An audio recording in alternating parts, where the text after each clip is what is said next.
Neil to take us through what happened earlier today. Noel Ferguson is a political commentator who's live to us from the UK. Noel, thank you so much for making time for us. The eldest son of Britain's longest reigning monarch has now officially been crowned king. What do you think this moment means for King Charles? It's been a long time coming. It has been a long time coming. It means a number of things. The first thing that struck me is that for a gentleman starting a new job at the age of 74, he's been given a weight of 2 kilograms of a crown on his head. He's been given an orb in one hand and a scepter in the other. And I can just imagine the king sitting there thinking, I've got an itchy nose and I can't do anything to scratch it now. I can't move. This stuff's going to fall. But apart from that, the fact that it's raining on the day that he starts his reign, there's a certain humour around that. But it has been a long time coming, obviously. His mother, Queen Elizabeth, was 27 whenever she was crowned all that time ago. And I think today there was certainly a solemnity around King Charles. He's normally quite humorous in public, but it's almost as if the weight of the occasion was on his head and literally on his shoulders today, which is no bad thing. Because in some ways, whenever you see him making promises to guard and protect and the solemnity of his promise, I think politicians around the world could actually take an example from that he is publicly acknowledging the weight or the burden of his responsibility. And we don't often see that demonstrated in public life. So in 2005, he married Camilla, who became known as the Duchess of Cornwall. Today was not only an important moment for King Charles III, but a big moment for Camilla too, who has also been crowned now queen and no longer queen consort. What does this mean for her? Obviously it's going to be a great supportive role that she now needs to take on. And of course it will be the reverse from Queen Elizabeth, and we had the Duke of Edinburgh, Prince Philip, who obviously was kind of fulfilling that number 2 role. I think she demonstrated a lot of strength today, and again, you could see the weight of the occasion in the way she was, portraying herself. And it's a huge burden of responsibility for both of them. And I would hope that in some ways it doesn't take the humour out of what we normally witness with this couple, because I think that's something also that Prince Charles, King Charles, will now bring to the role, is that he's more personable, he interacts more with the public, and I think he will be more engaging than what Queen Elizabeth was by the very nature of the journey that she had been on through the Second World War and during the periods in the post-war period. I want us to look at the cost of this coronation. We're noticing a number of differences between King Charles III's coronation and that of Queen Elizabeth II. I think he's always indicated that he wanted a scaled-back coronation in comparison to his late mother's. You know, he's always spoken of this progressive monarchy, diversity being embraced. When we look at the costs, how much is expected to have been spent here compared to how much was spent when Queen Elizabeth II was coronated? Oh, right. Well, that's going to be difficult in terms of a comparison, because obviously we've had inflation in different economic contexts over the past 50 years. But it calls into question that term that people know the cost of everything but the value of nothing. And there's been a lot of argument around the cost of this, which is estimated between 50 million and 100 million pounds. Some of that will be paid by the UK government, which means the UK taxpayer will pay for some of that. But whenever you look at what's been paid for this, what do we get back in return? What is the value of that to the UK and certainly to the Commonwealth as well? Well, we've had an extra 30,000 tourists in London to start with. That's estimated to bring in about 200 million in terms of revenue. With the bank holiday approaching on Monday to continue the celebration of the coronation, it's expected that the service sector and hospitality will again have growth from that. But then we also have some comparisons from the likes of the Jubilee celebration last year and the 4-day bank holiday. Businesses were saying we didn't do any business at all. But of course, it swings and roundabouts. When some businesses close on a bank holiday, the service sector picks up and hospitality picks up. But if it comes down to the real cost, it's about £100 million. And indeed, some people, when questioned, there was a recent survey that said 51% of people said that it shouldn't be funded by the government, and 80% were undecided. Some people on the street will say, well, if we're in a real difficult circumstance economically, high inflation, we can't afford to heat our houses and our homes and buy food now, so why should we be extravagant with this coronation? But then again, as I say, some businesses are saying, well, we'll actually make more money, which means we can employ more people and reinvest that back into the economy. So the real fact of this is that if you look at this in a year's time, it's practically difficult, if not impossible, to quantify the economic effect of this, because there are so many variables at play. But whenever somebody hears 100 million for this event, it does sound exorbitant. But what is the real value of that investment to the economy? Yeah, I mean, it's also exorbitant, I suppose, in the context of the cost of living crisis that has caused misery for so many people in the UK. It is, and I think that's why King Charles has said it was always his intention to scale back the monarchy. We have seen that occurring over the past couple of years when the likes of Prince Andrew is now outside of that kind of remit. His son, of course, Prince Harry, is now independent to a degree, and he has more aspirations. He doesn't intend to live in Buckingham Palace. He doesn't want to go there. So that essentially would even reduce the costs around that building. But I think we will see a further tightening of the belt of King Charles and the monarchy, and certainly within the next decade. And he's in the past spoken about celebrating in a more low-key type of a coronation. I saw some reports suggesting that he's even slashed his guest list to just about 2,000. Is that really the case? That does sound quite... Well, slash the guest list to 2,000. So does that mean we're going to have, 10,000 before we slashed it? Well, certainly 50-odd years ago, or actually more than that, 70 years, wasn't it, the coronation? The coronation was about 7 times the length of what it was today. So, the organisation behind that was astronomical, as was the event today. But 2,000 people, certainly I would grimace or wince if I had to pay for 2,000 guests to come to an event I was holding. But it is a true once-in-a-lifetime event for everybody.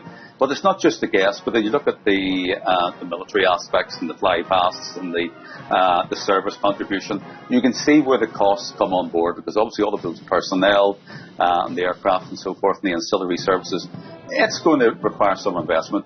But if we look at what it actually has given us, it's given the UK a certain cohesion.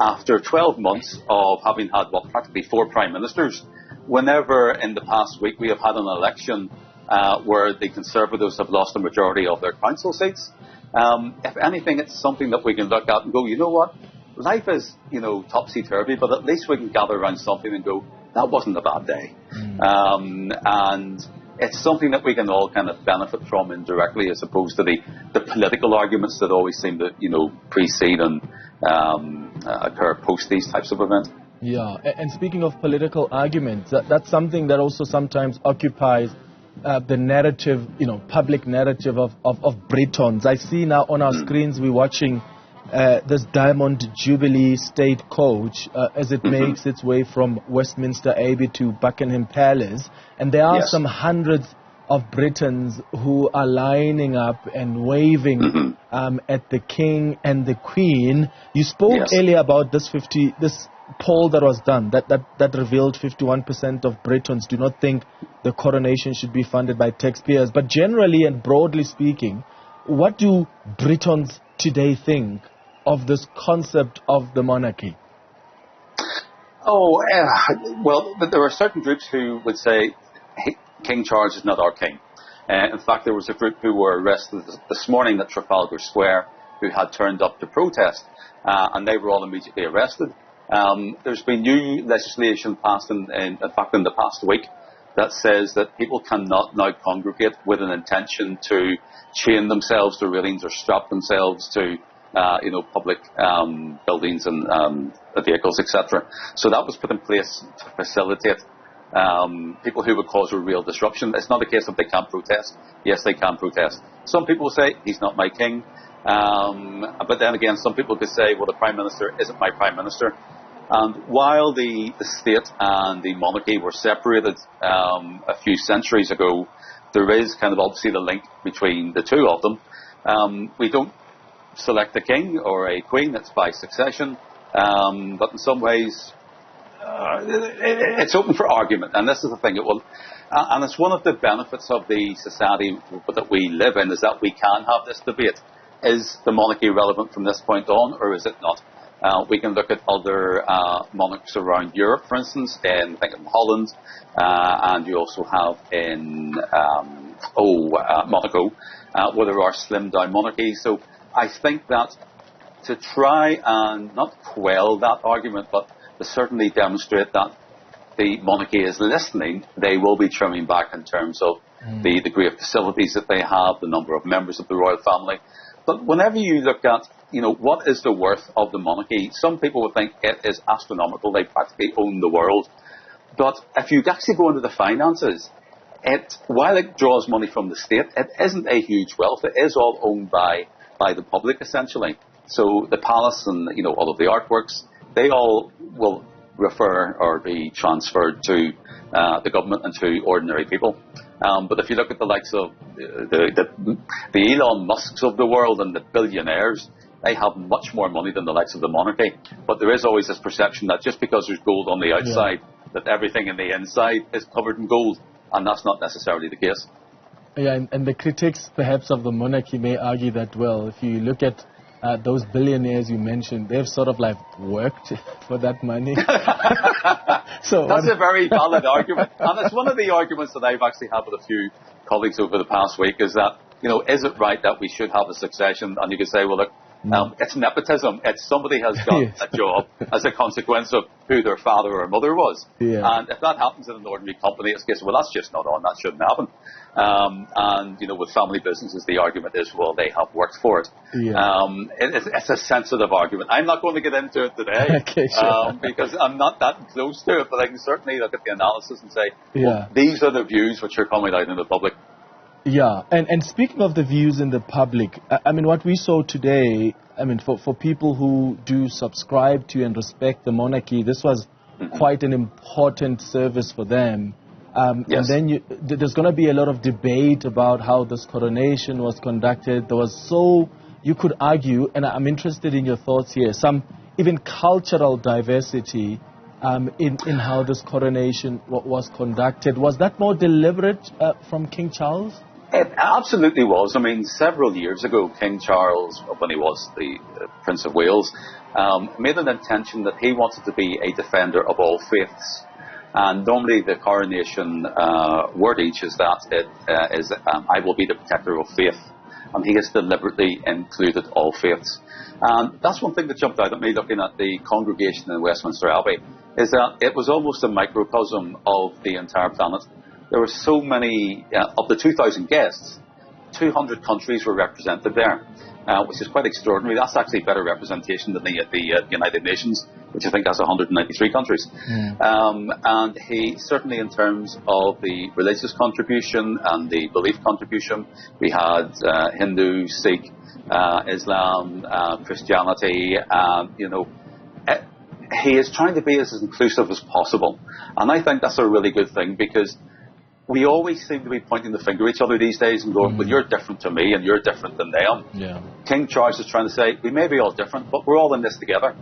So let's actually try and work together. And I think that's how he intends certainly to take the Commonwealth, because that will be up for question as well. And, we've heard the likes of Australia, possibly New Zealand, members of the Commonwealth at the moment who would like to be a republic. Yeah. And so it brings it all back up into the open. And in some ways, I think it demonstrates a maturity of King Charles if he welcomes that debate, as opposed to suppressing it, because we've seen suppression of dissent in other countries, and we can see where that leads to as well. Russia would be a particular example of that recently, where you can't raise any dissent whatsoever.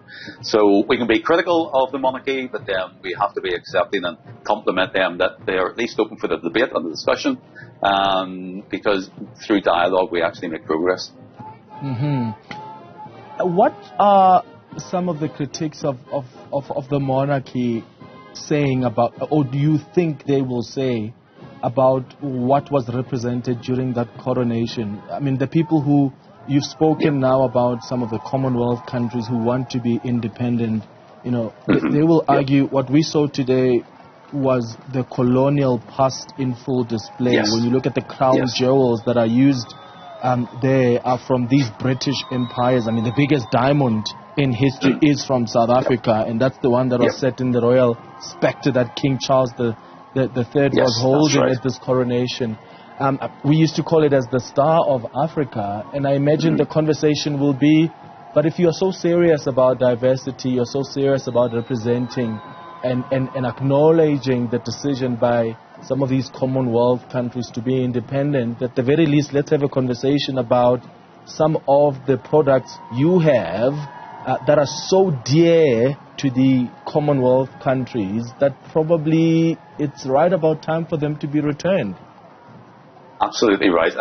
Certainly, if you look at the history of Africa, the colonization of it from the Belgians, from the French, from the Germans, of course Namibia directly north of you, still kind of has repatriations by Germany going on there.